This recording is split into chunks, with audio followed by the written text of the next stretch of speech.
Assalamualaikum warahmatullahi wabarakatuh. Perkenalkan, nama saya Anissa Putri Hadiana.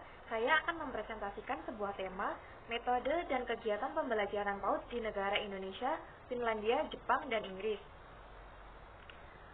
Alasan saya memilih 4 negara tersebut karena menurut saya kegiatan yang ada di PAUD mereka bisa diterapkan di PAUD Indonesia. Poin-poin yang saya tulis di sini adalah hal-hal yang menurut saya bisa diterapkan di Indonesia. Yang pertama adalah negara Indonesia. Kegiatan di PAUD Indonesia pada umumnya anak masuk kelas jam 7 atau 8 pagi. Kemudian anak diajak untuk berbaris, mengantri untuk masuk kelas dan berdoa. Melakukan pembelajaran yang sudah ditulis dalam RPPM dan RPPH seperti menggambar, mewarnai, dan membuat kerajinan. PAUD di Indonesia juga terdapat kegiatan bulanan seperti jalan-jalan dan makan bersama yang biasa dilaksanakan setiap 2 kali dalam 1 bulan. Anak TK di Indonesia sudah diajarkan membaca. Yang kedua adalah negara Finlandia. Negara ini mengadopsi model belajar melalui permainan. Ruang kelas di sana sama sekali tidak didesain seperti ruang kelas, tapi seperti rumah. Terdiri dari dapur, ruang makan, ruang tidur, dan dilengkapi dengan berbagai mainan dan buku cerita. Mengawali proses pembelajaran, pertama, guru akan memberikan instruksi verbal untuk melatih koneksi antara pikiran dan motorik siswa, misalnya melompat.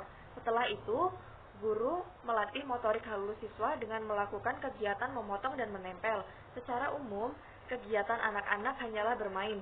Anak-anak di sana tidak diajarkan membaca, namun juga tidak dilarang. Mereka lebih memprioritaskan kegiatan yang bisa merangsang kemampuan kognitif dan konsentrasi. Tambahan, untuk kualifikasi guru, semua guru di Finlandia harus bergelar master dan sepenuhnya disubsidi pemerintah. Hal inilah yang membuat pendidikan di Finlandia sangat maju karena kualitas gurunya yang mumpuni dan sudah teruji. Negara yang ketiga adalah Jepang. Anak-anak di Jepang banyak diajarkan mengenai seni, dongeng, cerita, menyanyi, dan tentu saja bermain permainan tradisional. Dinding sekolah di sana biasanya dipenuhi karya-karya yang mereka buat sendiri.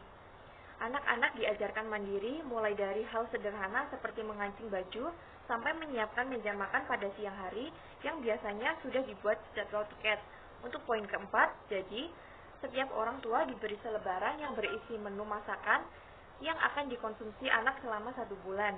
Contoh dari poin 5 yaitu guru memberitahu pada anak-anak, anak-anak, kegiatan makan akan dihentikan jika jarum panjang sampai pada angka 6 ya. Nah, untuk poin terakhir, baju yang dipakai oleh anak harus baju yang sportif dan memudahkan mereka untuk bergerak. Negara yang terakhir adalah Inggris. Di sana anak-anak wajib diantar jemput oleh orang tua atau pengasuh, namun tidak boleh ditunggui. Untuk poin ketiga, setiap hari anak dibekali buku untuk dibawa pulang. Menurut saya, kegiatan tersebut sangat bisa diterapkan di Indonesia. Lalu, terdapat sesi show and tell di mana setiap anak diminta untuk membawa mainan, foto atau gambar lalu menceritakan pada guru dan teman-teman di kelas tentang barang yang ia bawa. Setting ruang kelas yaitu seperti focus group discussion atau dibagi menjadi kelompok kecil. Terdapat ruang istirahat untuk tidur siang. Tiap hari selalu ada sesi outdoor play. Jumlah satu kelas tidak lebih dari 30 anak. Belajar sains secara aplikatif, contohnya menanam pohon.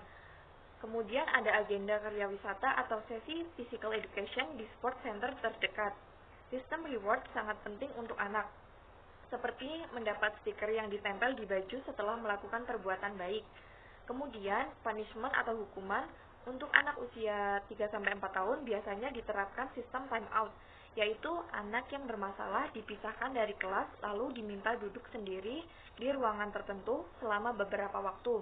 Untuk usia yang lebih besar, terdapat juga model punishment name on the board, jadi namanya ditulis di papan tulis. Sekian yang dapat saya sampaikan. Terima kasih. Wassalamualaikum warahmatullahi wabarakatuh.